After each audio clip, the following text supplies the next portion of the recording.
Hi guys, welcome to our channel. ఇక big boss 9 start అయిందో లేదో వారం రోజులు కాకముందే ఆ హౌస్‌మేట్స్ మధ్య మామూలు గొడవలు జరగట్లేదనే చెప్పాలి. ఇలాంటి గొడవలు ఏ సీజన్‌లో కూడా జరగలేదు అనేదైతే మనకు అర్థమవుతుంది. ఇక అసలు విషయానికొస్తే బిగ్ బాస్ 9లో ఫస్ట్ వీక్ కెప్టెన్ ఎవరు అనేది ఒక బిగ్ బాస్ ఒక టాస్క్ పెట్టడం జరిగింది. ఈ టాస్క్‌లో భాగంగానే హౌస్‌మేట్స్ మధ్య అయితే మామూలు గొడవలు జరగలేదు. ఇక ఇందులో భాగంగా మొదటి వారం సంజన కెప్టెన్ అయిన సంగతి తెలిసిందే. అయితే ఈ కెప్టెన్సీ టాస్క్‌లో మాత్రం రాము రాథోడ్, శ్రీజ ప్రాణం పెట్టి ఆడారనే చెప్పాలి. ఇక రాము రాథోడ్ అయితే శ్రేష్ఠి వర్మకి ఆడుతుండగా, శ్రీజ అయితే సంజనకి ఆడింది. ఇక హౌస్‌మేట్స్ అందరూ ఎలిమినేట్ కాగా రాము రాథోడ్, శ్రీజ అయితే దాదాపుగా ఈ టాస్క్‌ని 3 గంటలు ఆడినట్టయితే మనకు లైవ్‌లో చూపించారు. ఈ ఈ టాస్క్‌లో రాము రాథోడు తన ప్రాణం పెట్టి ఆడాడని అయితే చెప్పొచ్చు. చివరికి శ్రీజ చేతిలో రాము రాథోడ్ ఓడిపోయి చివరికి సంజన కెప్టెన్ అయింది.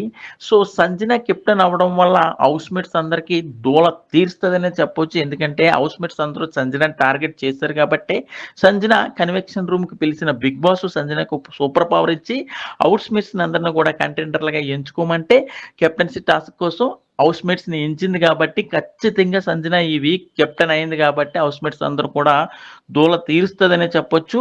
సో, సంజన కెప్టెన్ అవ్వడంపై మీరేమంటారో రాము రాథోడ్ అలాగే శ్రీజ ఆడిన విధానాన్నిపై ఒక కామెంట్ పెట్టండి. నిజంగా మీరు చూస్తే రాము రాథోడ్ అయితే ప్రాణం పెట్టి ఆడాడనే చెప్పొచ్చు. సో, మరిన్ని లేటెస్ట్ లైవ్ అప్డేట్స్ కోసం చూస్తూనే ఉండండి మన ఛానల్.